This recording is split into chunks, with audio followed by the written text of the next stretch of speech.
وہ اس کی وجہ یہ ہے کہ اتنا انویلڈی قسم کا سسٹم ہے کہ آپ جو ہم چیزیں چاہتے ہیں نا, ہمارا پرابلم تو ٹوین ڈیفیسٹس ہے, ایک طرف کرنٹ اکاؤنٹ ہے, دوسری طرف فسکل ہے.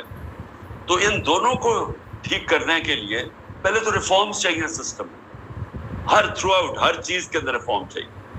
لیکن جو میں سب سے پہلے جو شارٹ ٹرم کی آپ بات کر رہے ہیں نا شوکت, سب سے جو ہم امیڈیٹ اگر ہم کہیں سے ریلیف مل سکتی ہے, کیونکہ دو ہی پرابلمس ہو جاتے ہیں. سب سے بڑا پرابلم تو ڈالر کا ہوتا ہے, ہمارا روپیہ گرنا شروع ہو جاتا ہے, اس سے انفلیشن بڑھنی شروع ہو جاتی ہے, اس سائیکل کے اندر ہی ہم پھنسے ہوئے ہیں, اور اس کی وجہ سے انویسٹمنٹ نہیں آتی.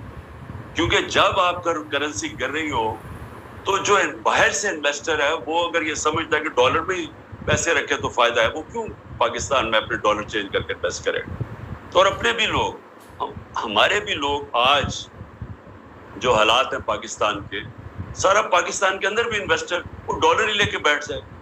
وہ کیوں انویسٹ کرے جب اسے پتا ہے کہ اسے یہ نہیں پتا کہ کرنسی کتنی تیزی سے گرے گی.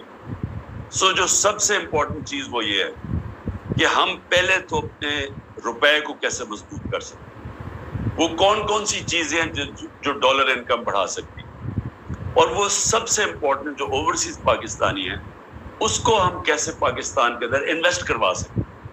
ہم نے ریمیٹنسز تو اس نے ہمیں ٹرسٹ کیا, ریکارڈ ہم نے اٹھا دی. روشن ڈیجیٹل بائی دا وے 1.5 سال کے اندر تقریباً 5.5 ارب ڈالر آ گیا تھا, اور وہ تیزی سے بڑھ رہا تھا, یعنی تیزی سے گرو کر رہا تھا. تو ہم اور کیا کر سکتے ہیں ان کو اس ملک میں انویسٹ کروانے کے لیے. میں نے 2 بڑے پروجیکٹ سوچے تھے. ایک یہ سندھ گورنمنٹ نے سکیٹل کر دیا بنڈل آئیلینڈ کا, billions of dollars, 5-6 billion dollar تو ایک وقت ہی کمٹ ہو گئے تھے باہر سے, بڑے کنسورشنز تھے. اور پھر یہ راوی سٹی, یہ بھی اس کو بھی 12 مہینے اسٹے آرڈر دے دیا, 12 مہینے. تو وہ 12 مہینے وہ انویسٹرز, اور اب پہلی دفعہ آ گئے انویسٹرز, اور وہ بھی اور سارے باہر سے. تو یہ جو پاکستان کے اندر ڈالرز کیسے لے کے آنے ہیں اوورسیز پاکستانی سے, یہ ہے کہ اچھا اب میرا سب سے زیادہ انٹریکشن اوورسیز پاکستانی سے, کیونکہ شوکت خانم کا آدھا پیسہ ادھر سے آتا ہے, بنانے میں سب سے زیادہ انہوں نے میری مدد کی تھی کیونکہ میں جاتا تھا پاکستانی کمیونٹی سے. سو ان کو پرابلمس کیا آتے ہیں. نمبر 1 کہ وہاں ٹائم بہت لگتا ہے. وہ کہتے ہیں پاکستان کے اندر اگر آپ انویسٹ کرتے ہیں تو ٹائم بڑا ضائع ہوتا ہے. ہماری جو سپیڈ ہے کام کرنے کی, جو گورنمنٹ ڈپارٹمنٹس میں, وہ اتنی سلو ہے کہ ہمارے لیے بڑا مشکل ہے کہ ہم ٹائم از مانی. تو وہ سب سے پہلے تو وہ یہ کمپلین کرتے ہیں. سیکنڈلی وہ رشوت کی بات کرتے ہیں, ہر جگہ وہ پیسے لیتے ہیں, اور جو سپیڈ منی کہتے ہیں, وہ جو لوگ اس سسٹم پہ عادی ہو جائیں وہ یہاں ایڈجسٹ ہی نہیں کر سکتے. اچھا کئی دفعہ ان کے بچے آ کے یہاں بڑے موٹیویٹڈ ہوتے ہیں پاکستان میں انویسٹ کرنے کے لیے, وہ بےچارے یہاں دھوکے کھا کے جب ان سے کوئی فراڈ ہوتا ہے, کوئی کانٹریکٹ انفورسمنٹ نہیں ہوتی, وہ سارے واپس چلے جاتے ہیں. تو اوور لاسٹ 40 ایئرز جو میں نے اوورسیز پاکستانیز کو اتنی دفعہ دیکھا, کوشش کرتے تھے آنے کے لیے, یا سسٹم ہی نہیں الاؤ کرتا ان کو انویسٹ کرنے کے لیے. دیکھیں ایک تو بڑا انویسٹر ہے نا, لیکن وہ جو اسمال اور میڈیم انڈسٹری والا انویسٹر ہے وہ بڑا تو نہیں ہے, لیکن 1 کروڑ پاکستانی باہر, ان میں سے ہی پیسہ جمع کرتے تھے. اور میں آپ بات کر رہا ہوں 70 سے میں کر رہا ہوں, وہ وہاں جا کے پیسے جمع کرتے تھے, پیسے جمع کر کے آگے پاکستان کچھ بزنس میں لگاتے تھے, اور وہ بےچارے 90% پرابلم ہوتا تھا, وہ رل جاتے تھے. یہاں فراڈ ہوتا تھا, کچھ ہوتا تھا, رشوت, وہ چل نہیں. بڑا انویسٹر پھر بھی چل جائے, چھوٹے کے لیے تو یہ سسٹم الاؤ کرتا ہی نہیں ہوتا. سو نمبر 1 میری چیز یہ ہے کہ جو ہمیں ریفارمز کرنی ہے گورننس کے اندر, وہ سب سے پہلے ہم ساری رکاوٹیں روکیں جو کہ ان کے راستے میں آتی.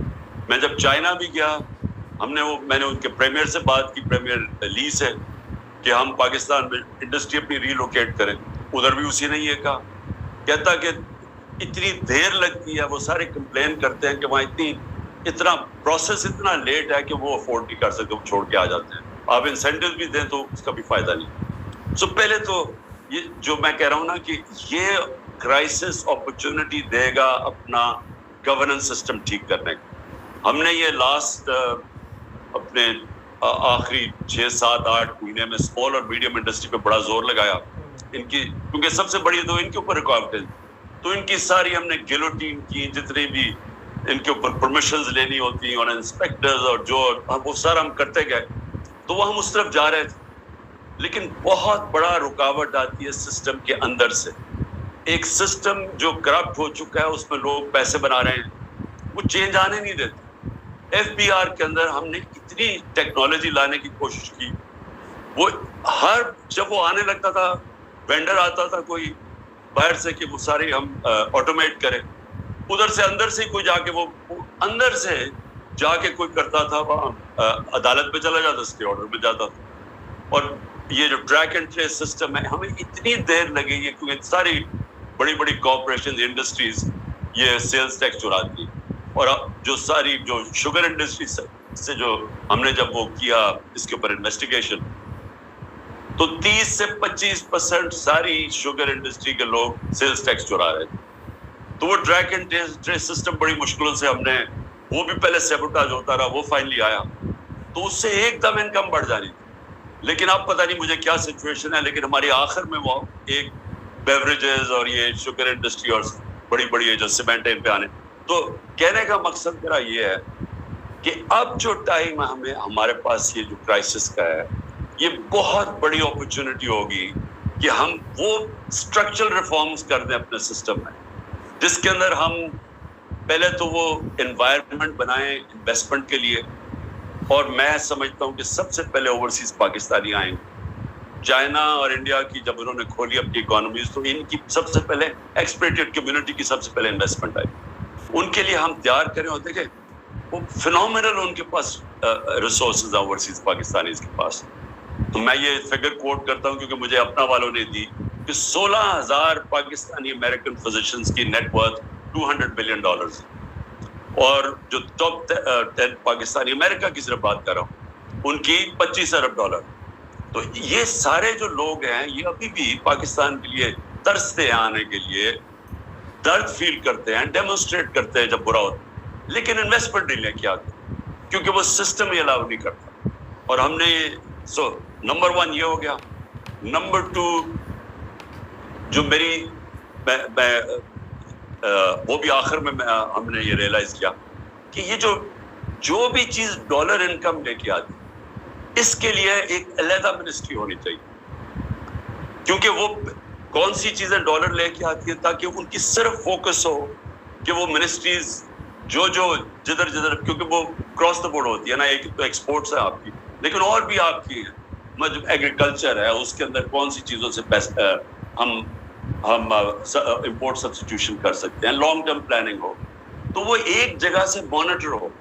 کیونکہ میں نے ریئلائز کیا کہ وہ علیحدہ جگہ کام ہوتے ہیں، ان کی کوئی کوآرڈینیشن ہی نہیں ہوتی، اور پھر کوئی کسی کو، یعنی جو بیوروکریسی میں لوگ کام کر رہے ہوتے ہیں، کسی کو اہمیت ہی نہیں ہے کہ ہمیں کتنا امپورٹنٹ ہے اس ملک میں ہم ڈالر انکم بڑھائیں. ایک مثلاً کہیں سے گرانٹ آ رہی تھی ڈالرز کی، میں آپ کو صرف مثال دے دوں، $500 ملین کی آ رہی تھی. وہ ورلڈ بینک والا وہ جو ایلانگو تھا وہ میرے پاس آیا، کہتا کہ تمہیں پتہ ہے تمہارے پاس صرف 2 ہفتے رہ گئے اور وہ گرانٹ واپس جا رہی. میں بڑی دیر کا، میں 3 مہینے پہلے ہم نے گو ہیڈ دی ہوئی تھی اس کو. تو میں نے جب چیک کیا، ایک سیکشن آفیسر نے آبجیکشن لگا دی تھی اس کو، گرانٹ آ رہی ہے $500 ملین. اس آبجیکشن کی وجہ سے وہ صرف 2 ہفتے رہ گئے تھے، وہ گرانٹ واپس جا رہی تھی. تو یعنی ایسے لگتا ہے کہ لوگوں کو سمجھ ہی نہیں ہے کہ کتنی امپورٹنٹ ہے اس ملک کے اندر ہماری ایکسپورٹ ارننگز یا ڈالر انکم. تو میں یہ سوچ رہا تھا کہ ایک اگر منسٹری کا صرف یہ کام ہو کہ کون سی چیزیں ڈالرز لے کے آتی ہیں، اور وہ ان کی سارا وقت پلاننگ ہو رہی ہو کہ ہم کیسے اس کو ایکسپینڈ کر سکتے ہیں، ہم کدھر پرابلمز آ رہے ہیں وہ دور کریں. تو اور پھر ایگریکلچر ہے، اور مثلا ٹورزم کی کبھی بھی نہیں ہونی چاہیے کہ اس کو یہ پروونسز کے اندر چلے گئے ٹورزم، ان کے پاس کیپیسٹی نہیں ہے ٹورزم ڈیولپ کرنے. ٹورزم فیڈرل سبجیکٹ ہونا چاہیے اوور آل، آپ کیونکہ اس میں اتنا زیادہ پیسہ آ سکتا ہے. صرف ریلیجس ٹورزم میں جو ہم نے شروع کی تھی، ایسی بدھسٹ سائٹس ہیں پاکستان میں، لیکن اس کا کوئی، اب وہ کے پی کے پاس، کے پی میں جو پڑا ہوا ہے مثلا بہت زیادہ سائٹس وہاں ہیں، اور یہ جو 40 فٹ کا سلیپنگ بدا پڑا ہے جو ہمارے دور میں ڈسکور ہوا، تو اس کے لیے تو پورا ایک پلان بننا چاہیے کہ کیسے اٹریکٹ کریں. میں نے وہ کوئی بدھسٹ مونکس آئے تو انہوں نے کہا جی یہاں ساری دنیا اس کو دیکھنا آنا چاہتی ہے, کوریا سے آئے ہوئے. تو ہمارے پاس نہ کے پی کے اندر کیپیسٹی تھی کہ وہ اس کو پوری طرح مارکیٹ کریں یا ڈیولپ کریں, اور نہ ہی کسی کے پاس. صرف یہ ٹورزم بھی یہ بہت بڑا مانی آنر ہے. میں آپ کو ایک اور بات بتاؤں, میرے پاس آیا آسٹریا سے, اس نے مجھے کہا کہ آپ کا جو ناردرن ایریا کر کے آیا, اس نے کہا آپ پاکستان دنیا کا اسکیئنگ کیپٹل بن سکتا ہے, کیونکہ وہ برف پگھلتی جا رہی ہے گلوبل وارمنگ سے. ہماری اتنے اونچے اونچے پہاڑ ہیں کہ وہاں سارا سال اسکیئنگ ہو سکتی ہے. تو anyway, میں صرف یہ ایگزامپل دے رہا ہوں کہ ہمارے پاس کیپیسٹی, اب جی بی کے اندر کیپیسٹی ہوگی کہ وہ ڈیولپ کرے اس کو. سو یہ بھی ایک جو بھی ڈالر ارننگ کی آپ کو مثال دے رہا ہوں. سیکنڈلی منرلس, اب منرلس بھی چلے گئے سارے صوبوں کے پاس, ان کے پاس بھی کیپیسٹی نہیں ہے. اب اتنی پوٹینشیل ہے منرلس کے اندر ڈیولپ کرنا, لیکن وہ بھی جب ایک تکڑی منسٹری فیڈرل لیول پہ ہوگی تو وہ ڈیولپ ہوں گے. شیر بشک صوبوں کو چلا جائے, لیکن اس کی ڈیولپمنٹ کے اندر تو ایک پاورفل منسٹری بنے جو سارا وہ کو ڈیولپ کرے. میں صرف مثال دے رہا ہوں جو ڈونر ارن کر سکتے ہیں. اور پھر سیکنڈلی جو ایکسپینڈیچر, یہ جو آپ نے بات کی بالکل ٹھیک شوکت, کہ اتنا لوٹڈ ہماری گورنمنٹ بیٹھی ہوئی ہے. ابھی آپ نے فگرز دیے ہیں ان کے اوپر کتنا پیسہ, اب ان کی انکریز سیلری انکریز پہ ملک کی کتنی ریسورسز جائیں گی.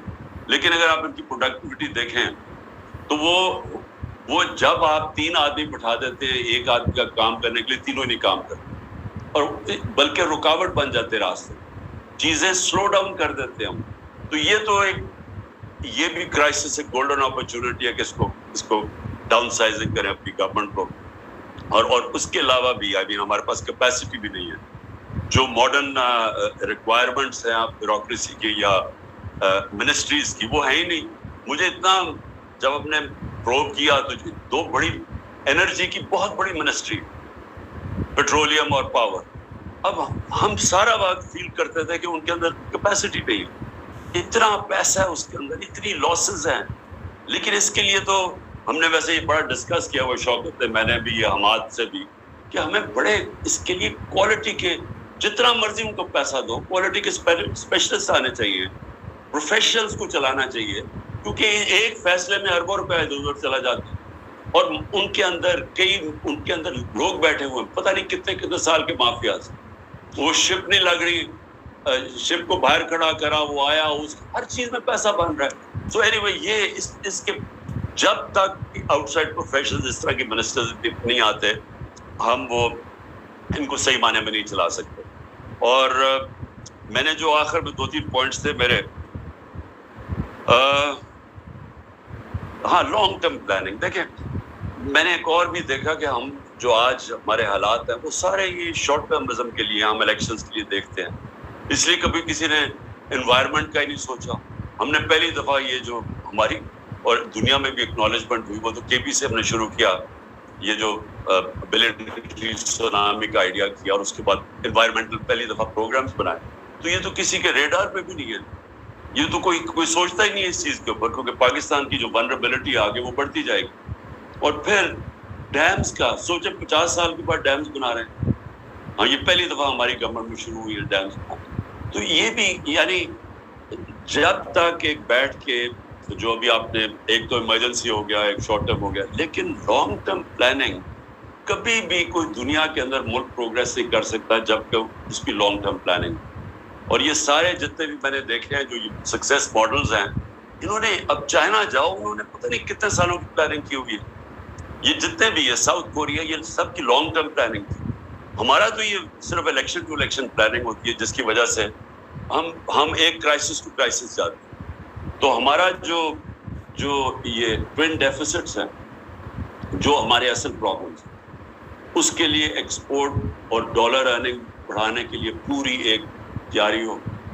کیسے ہم جو اپنی امپورٹس ہیں, جو ہم امپورٹ سبسٹیٹیوشن کر سکتے ہیں, وہ اس کے ساتھ ہو.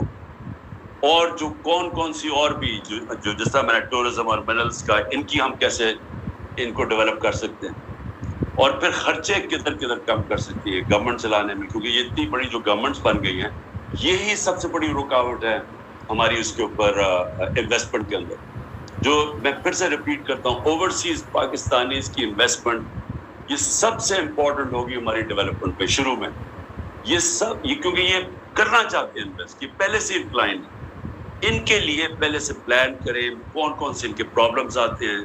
صرف ایک کا اوورسیز پاکستانی منسٹری کا نمبر 1 کام صرف یہ ہونا چاہیے کہ ان کی جو بھی انویسٹر وہاں سے آئے اس کو فیسیلیٹیٹ کیا جائے. اس کے لیے سارے رکاوٹیں اور کانسٹنٹلی کرنا پڑے, کیونکہ میں نے یہ بھی ریئلائز کیا کہ ہماری منسٹریز کے اندر پورے مافیاز اب بن گئے اور وہ اینٹی ڈیولپمنٹ. میں نے کوشش کی, مثلا میں آپ کو مثال دیتا ہوں کنسٹرکشن کی انڈسٹری. ہم جب کووڈ کے اندر پھنس گئے اور بالکل ہی اکانومی ٹھپ ہو گئی تو میں نے پھر وہ خاص اس کے IMF کے ہیڈ سے بات کی اور ہم نے کنسٹرکشن انڈسٹری کو ہم نے پھر انسینٹیوائز کیا کیونکہ وہ روزگار دیتی ہے زیادہ. آپ یقین کریں کہ مجھے ہر ہفتے میٹنگ کرنی پڑتی تھی, ہر ہفتے فیصلہ ہوتا تھا کہ جی آپ کی اب یہ رکاوٹیں آ رہی ہیں. وہ کنسٹرکشن انڈسٹری کے بھی لوگ آئے ہوئے تھے, وہ کہتے تھے یہ پرابلمز آ رہے ہیں, وہ ہم ریموو کرتے تھے, فیصلہ ہو جاتا تھا. 2 ہفتے کے بعد پھر میٹنگ ہوتی, پتہ چلتا تھا انہوں نے پھر سے کوئی اور چیز ایڈ کر دی, ایک سینٹنس لگا دیا, پھر وہ رکاوٹ آ گئی. تو وہ اتنا بڑا پرابلم تھا. تو مجھے 6 مہینے لگے ہر ہفتے میٹنگ کرتے کرتے ایونچولی وہ کنسٹرکشن کو سیکٹر کو انسینٹیوائز کرنے کے لیے, اور اس کے بعد وہ بوم کر گیا. جو سب سے بڑا پرابلم ہے نا وہ ہے اسمال اور میڈیم انڈسٹری. وہ ان کے اتنے زیادہ پرابلمز ڈالتے ہیں ان کے راستے میں, کیونکہ ان سے بھی ہماری میٹنگز ہوتی تھی. اچھا وہاں بھی یہی ہوتا تھا. اور ایف بی آر کے اندر اچھا آپ کہتے ہیں یہ چیزیں کم کریے, ٹیکس کر دیں, انسینٹیوائز کریں. وہ تھوڑی دیر کے بعد وہ کوئی اور لائن ڈال کے پھر وہ ٹیکس لگا دیتے تھے. بھیا ٹیکس نہیں لگاتے تھے, اپنی پاور چھوڑتے نہیں تھے. تو اس کے لیے اب جو سچویشن ہے, اور ہم طاقتور نہیں تھے, وہ جا کے پتہ نہیں اسٹے لے لیتے تھے ہر جگہ. اگر گورنمنٹ تکڑی آتی ہے اور وہ پبلک کے مینڈیٹ سے آتی ہے, صرف وہی آتے ساتھ ہی یہ اس کرائسس کو سامنے رکھتے لوگوں کو پریپیئر کر کے یہ ریفارمز کرے جس میں جو گورنمنٹ کارپوریشنز بھی ہیں. لیکن میں انفارچونیٹلی اس وقت سچویشن کیا جو یہ اس وقت اسٹیبلشمنٹ کر رہی ہے وہ اس کا اپوزٹ کر رہی ہے. وہ پوری کوشش کر رہی ہے کیونکہ مضبوط گورنمنٹ آ جائے. وہ سب سے زیادہ ابھی پالیسی صرف ایک ہی ہے کہ کسی نہ کسی طرح تحریک انصاف نہ آئے. اب اگر تحریک انصاف نہیں آئے گی تو کون آئے گا؟ یہی کھچڑی ہے. یہ شوکت ترین کا کزن وہ ایک تیار ہو رہا ہے, ایک اور کھچڑی پک رہی ہے وہاں. تو یہ جب سارے مل کے آ جائیں گے تو مجھے بتاؤ انہوں نے گورننس کیا دینی ہے؟ یعنی وہ بالکل ہی اپوزٹ ہے جو ملک کی ضرورت ہے. ملک کی ضرورت ہے اسٹرانگ گورنمنٹ. یہ جو لے کے آ رہے ہیں وہ مور آف دا سیم. یہی لوگ ہیں نا, ان میں ایک دو اور ریلو کٹے ایڈ ہو جائیں گے, لیکن وہ گورننس کیسے پرووائڈ کریں گے؟ کیونکہ انہوں نے ابھی تک ایک تو ریفارم کی نہیں, نہ ہی یہ کر سکتے ہیں. سو اس لیے انفارچونیٹلی جس طرف ہم ڈائریکشن جو ملک کا جا رہا ہے, میں 1 سال سے لگا ہوا ہوں کہ ایک ہی طریقہ ہے الیکشن کرواؤ گے تو پولیٹیکل اسٹیبلٹی آئے گی. جب تک پولیٹیکل اسٹیبلٹی آئے گی اکانومی نے اسٹیبلائز نہیں کرنا. اور وہی ایک کام اس کا الٹا کر رہے ہیں. اب کہہ رہے ہیں جی اکتوبر میں الیکشن کروانا ہے. اب کہہ رہے ہیں کہ اکتوبر میں بھی شاید الیکشن نہ ہو, اگلے مارچ پہ چلا جائے. وہ کیوں چلا جائے؟ کیونکہ جب تک PTI کرش نہیں ہو جاتی انہوں نے الیکشن نہیں کروانا. اب مجھے یہ بتاؤ کہ جن کی سوچ یہ ہے وہ پاکستان کو تو نہیں سوچ رہے, کیونکہ پاکستان کا تو جس طرح ہم سب جانتے ہیں, جس طرح یہ جاوید نے بڑی اچھی بات کی کہ پولیٹکس اور اکنامکس تو ساتھ ساتھ جاتی ہیں. تو یہ اگر اس سچویشن کے اندر ہمارے پاس پولیٹیکل اسٹیبلٹی نہیں آتی تو نہ یہاں کوئی ریفارمز ہو سکتی ہے, نہ ہم اس کرائسس سے نکل سکتے ہیں, نہ ان کے پاس کوئی روڈ میپ ہے. اب ان کے پاس تو کوئی روڈ میپ ہے ہی نہیں. جو ہوتا نظر آ جانا تھا اب تک, پلس نہ کوئی ٹرسٹ کرتا ہے. اور جو میری فیلنگ ہے کہ ہمیں جو شارٹ ٹرم میں بوسٹ ملے گی وہ اوورسیز پاکستانی سے, وہ تو سب سے پہلے روشن ڈیجیٹل سے پیسہ کم ہو گیا, ریمیٹنسز گرنی شروع ہو گئی.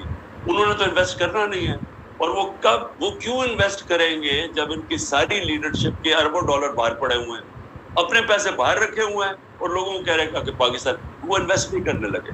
تو ہے ہی صرف ایک سلوشن کہ ہماری جو ریفارم پروگرام کی بگننگ ہوگی وہ ہوگی تب کہ فری اینڈ فیئر الیکشنز ہوں, ایک پبلک مینڈیٹ سے گورنمنٹ آئے اور پھر وہ سرجیکل ریفارمز کرے, پبلک کو اپنے ساتھ لے.